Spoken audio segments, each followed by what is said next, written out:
Do you ever feel like you're just watching your own life from a distance, like the world is happening on the other side of a glass wall? For a long time, that's exactly how I felt, kind of numb, like real connection was for everyone else but me. It's a deeply lonely feeling, but I promise you, it's not a life sentence.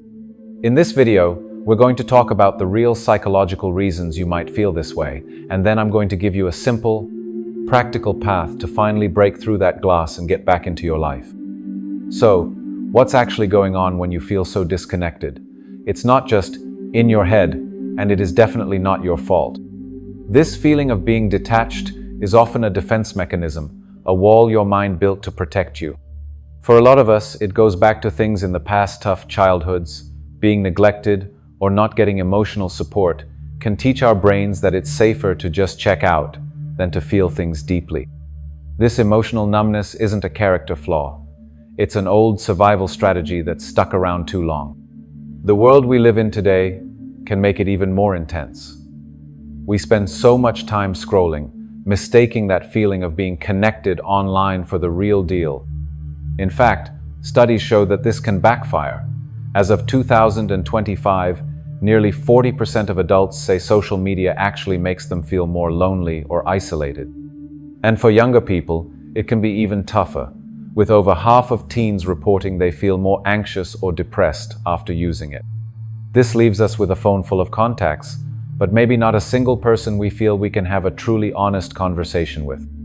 These shallow interactions just don't give us what we actually need as humans, to feel seen and understood. In more extreme cases, this feeling can turn into something called derealization, where the world itself feels fake or dreamlike, or depersonalization, where you feel detached from your own body or thoughts. These are often a response to intense stress or trauma, but whether you feel a vague emptiness or a total sense of detachment, know this: you are not alone in this. Understanding where it comes from is the first step to tearing down that wall. Figuring out the why is a huge first step, but the real question is, what can I actually do about it? The way back to connection isn't some giant, scary leap. It's all about small, deliberate steps. And it doesn't start with trying to force a connection with other people, but by reconnecting with yourself first. Here are 3 practical, foundational things you can start doing today. First, reconnect with your body and mind through mindfulness. When you feel disconnected, you're usually living entirely in your head, just observing. Mindfulness is just the simple act of pulling your focus back to right now. This doesn't mean you have to meditate for an hour. It can be as simple as stopping to take 3 deep breaths and just noticing the air filling your lungs. It could be paying attention to the feeling of warm water on your hands while you do the dishes. These little moments of sensory awareness pull you out of your head and back into your body, creating an anchor to yourself in the present. Second, focus on just 1 or 2 genuine interactions. The goal here is quality, not quantity. Don't put pressure on yourself to suddenly become a social butterfly. That's a perfect recipe for feeling overwhelmed. Instead, think small. Is there one persona friend or family member you could send a real text to?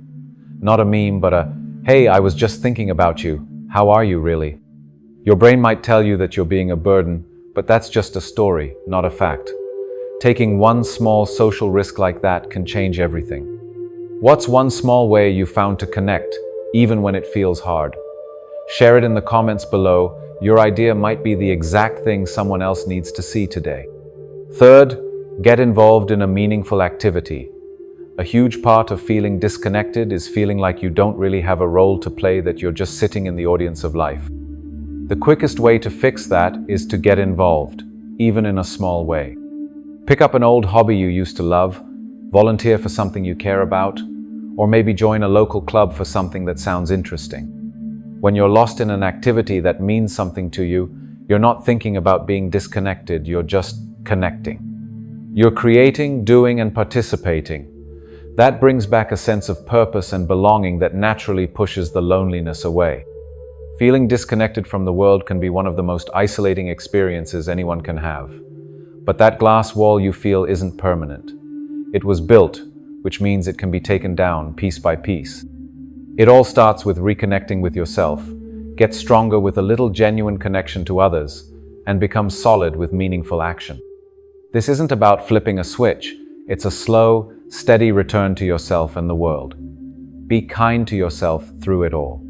The world is ready for you to join back in, and you are 100% worthy of that connection. If this video helped, please give it a like and subscribe for more talks on how to live a more connected life. And don't forget to join the conversation in the comments. You're not alone in feeling this way.